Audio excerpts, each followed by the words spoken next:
She collapses before she even reaches his desk. 1 second she's standing there clutching a stack of files, and the next her legs give out on the marble floor of the Mafia boss's office. The room goes silent.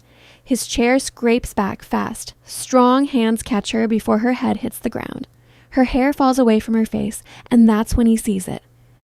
The shimmer of tears, the faint outline of bruises beneath her makeup. He lifts her chin, his voice low and dangerous. Who did this to you? Have you ever seen someone so broken they don't even know how to ask for help anymore? What if the most feared man in the city became the only one willing to protect her? Before we dive into this story, take a moment and support this channel. If you're already feeling this tension in your chest, hit the like button right now. It helps this story reach more people. Subscribe and turn on the notification bell so you don't miss any of our dark Mafia love stories.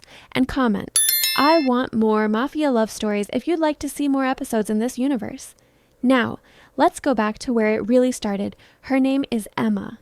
To most people, she's invisible, just the quiet assistant who slips through the glass doors of the Romano Tower every morning at 7:30, carrying a coffee that's never for her and folders that never have her name on them.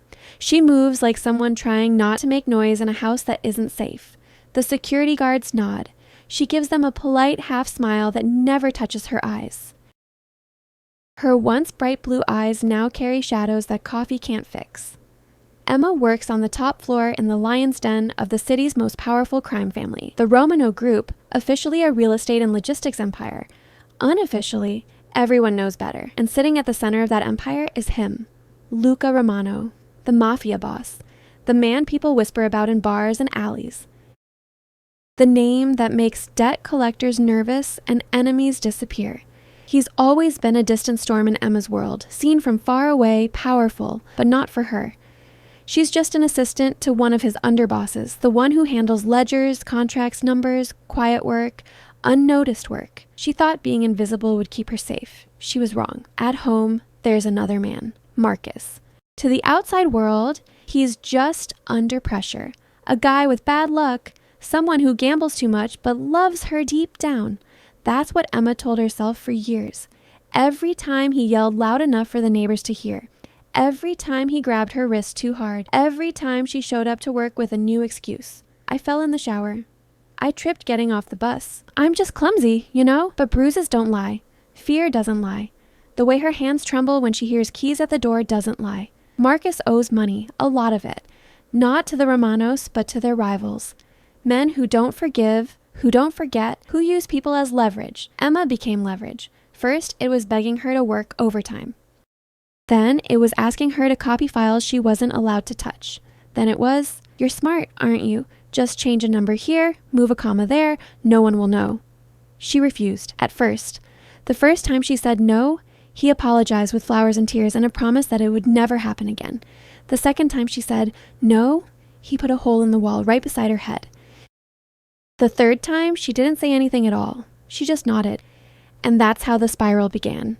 Days blurred into nights. Emma stayed late at the office, staring at columns of numbers, feeling the weight of something she couldn't yet name. Things weren't adding up.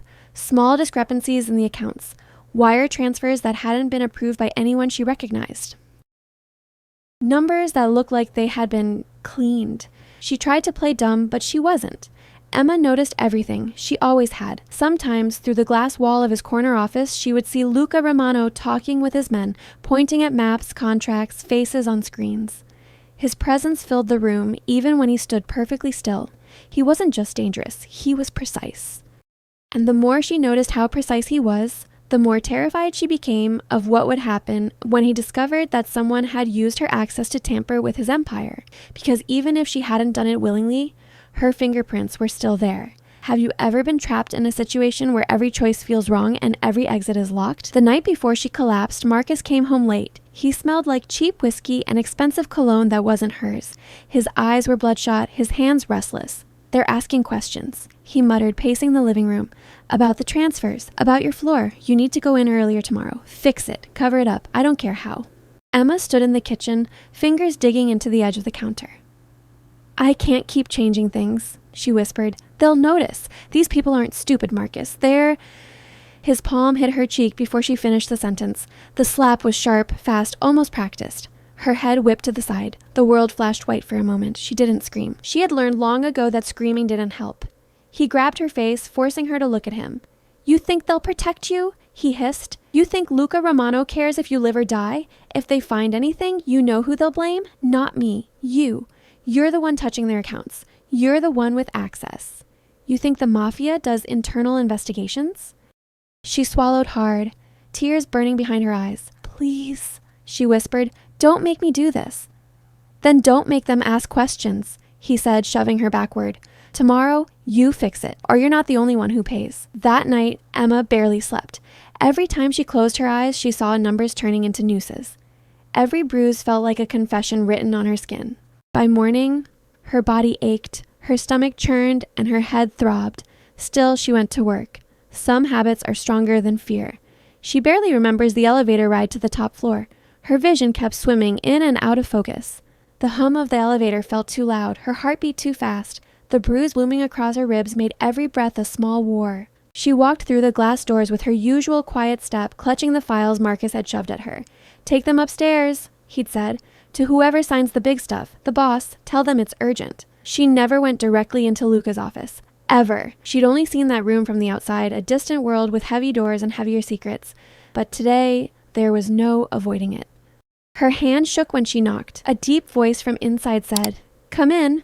The office was bigger than she imagined. Tall windows framed the city like a painting. Shelves of books and files lined the walls.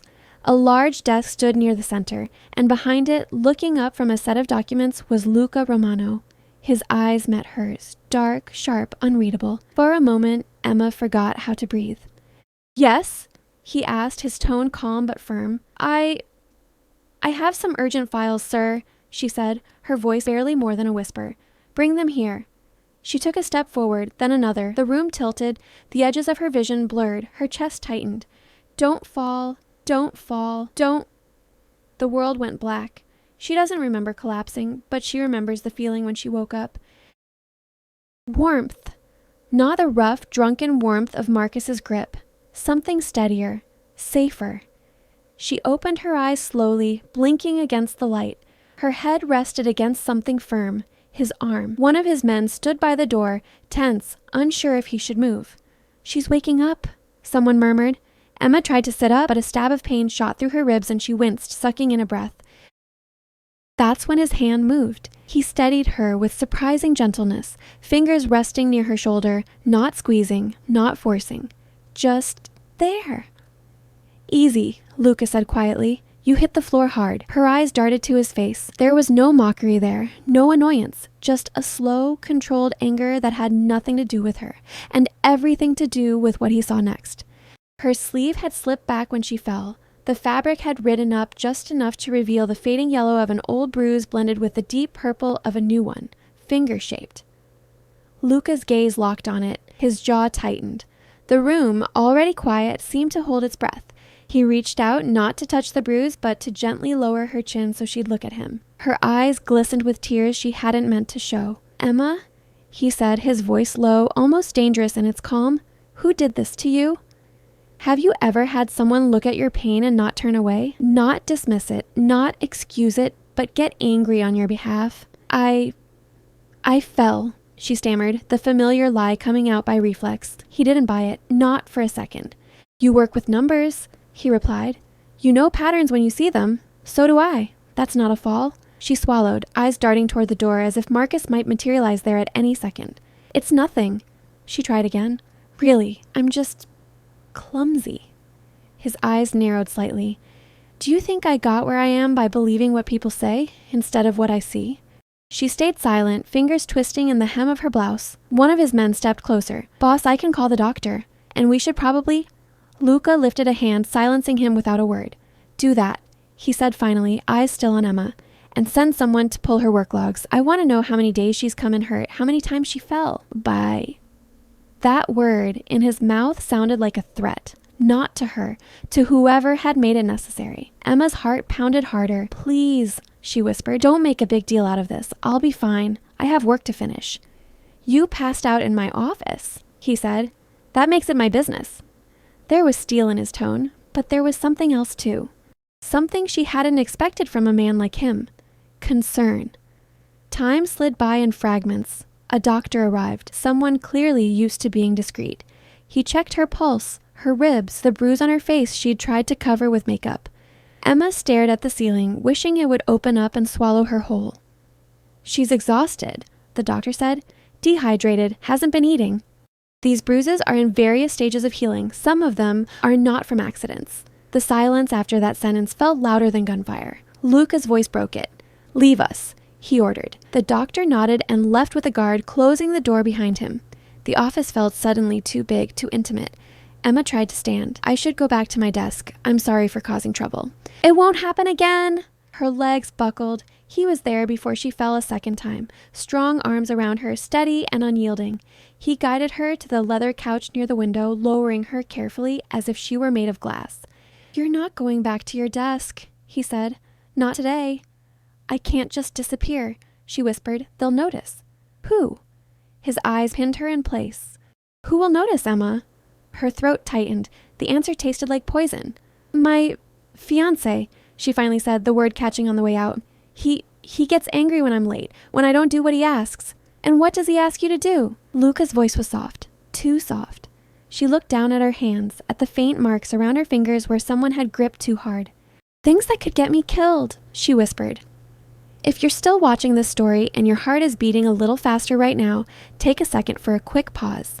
If this video has you hooked, hit the like button so YouTube knows you want more stories like this.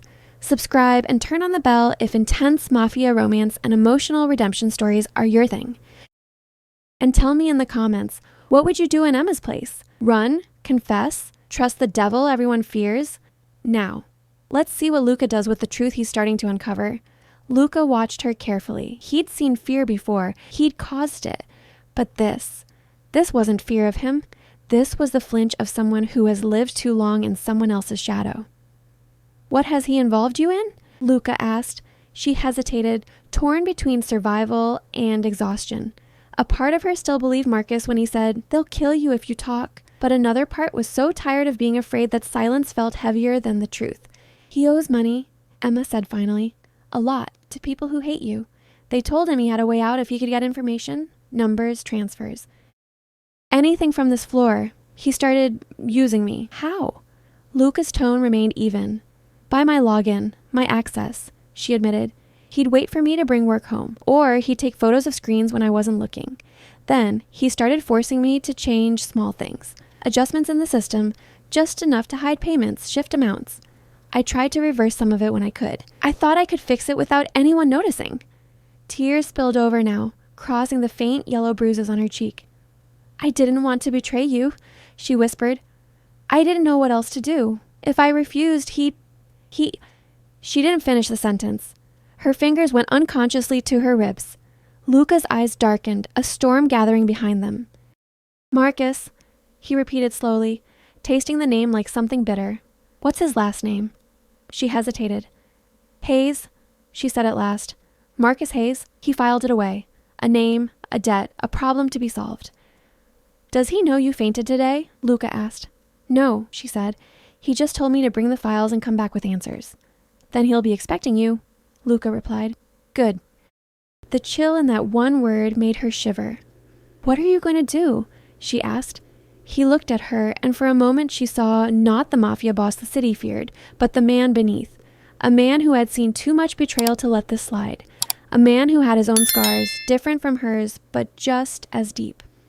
I'm going to make sure he never lays a hand on you again, he said quietly. That evening, the Romano Tower buzzed with its usual activity. Men in suits passed each other in the hallway, phones glued to their ears, deals being made in whispers and coded phrases. But beneath the surface, something had shifted. Orders had been given. By the time the sun began to set, casting the city in gold and shadows, Luca's men already had what they needed.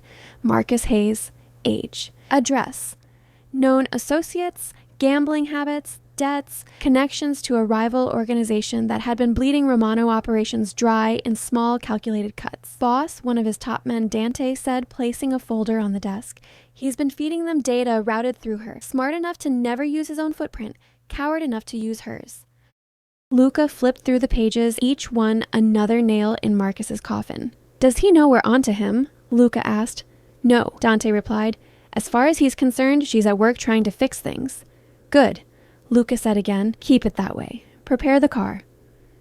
Emma stood by the window in his office, staring at the city lights flickering on one by one. Her head still hurt, but the dizziness had faded. What remained was a hollow, gnawing fear. She told him everything, or almost everything. Now there was no going back.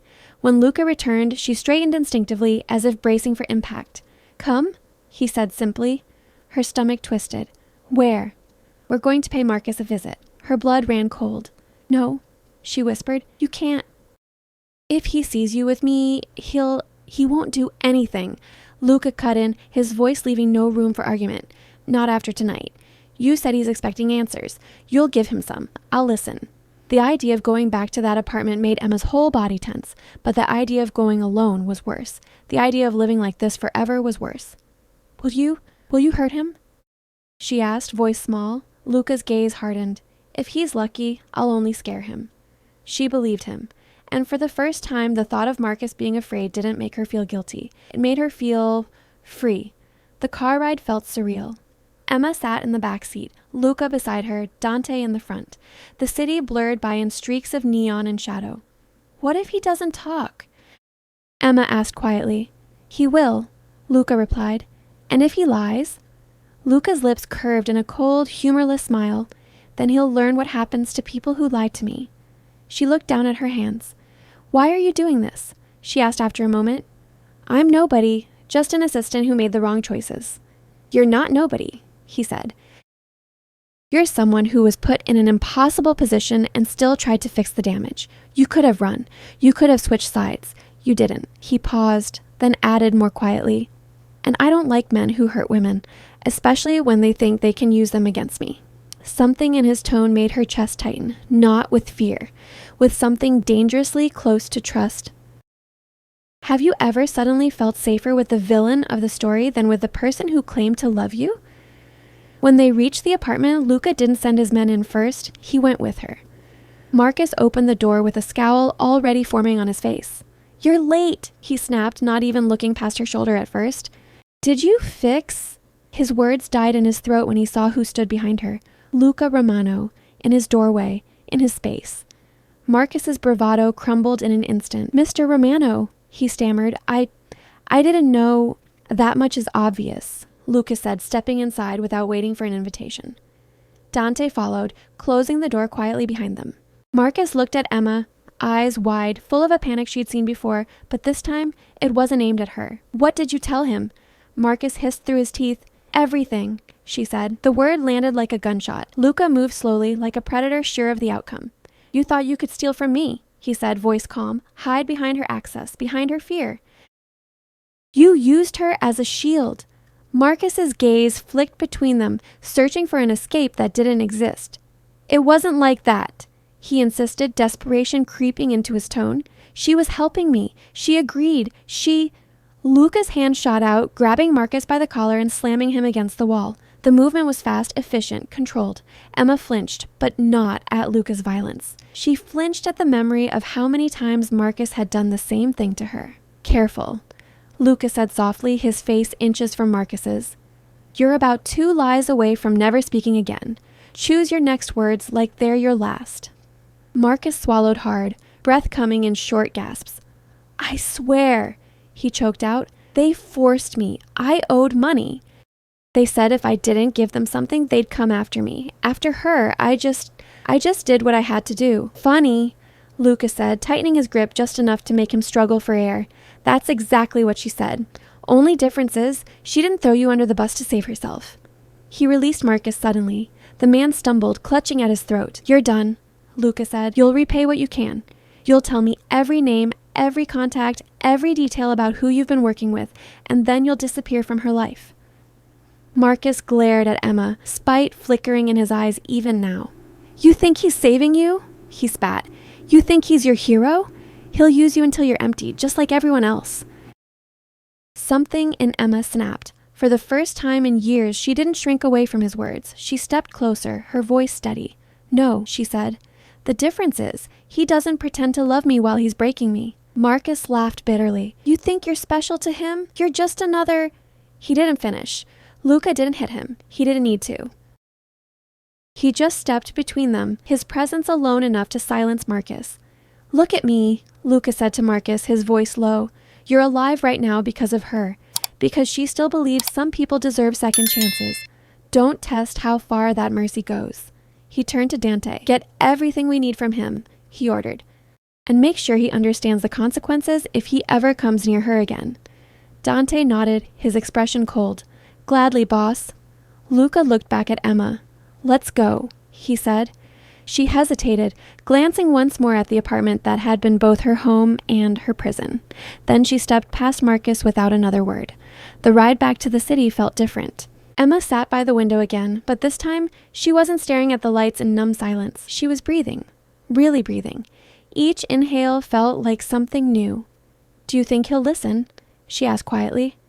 "Or will he come after me anyway?" "If he's smart," Luca replied, "he won't even whisper your name again." "And if he's not smart," she pressed, "then he'll find out what happens when I stop being patient." There was no emptiness in the threat, no theatrics, just fact. She nodded slowly. "What happens now?" she asked. "Am I fired?" He turned to look at her fully. "Do you want to be?" he asked. She thought of long mornings at the office, of quiet coffees, spreadsheets, small jokes shared with coworkers she barely let herself know. She thought of the feeling she'd had when she'd fainted in his office, that terrifying, humiliating vulnerability, and the hands that had caught her before she fell. "No," she said softly. "I like my job. I just don't want it to kill me." He almost smiled. Almost. "Then you'll stay," he said. "But things will be different." "How?"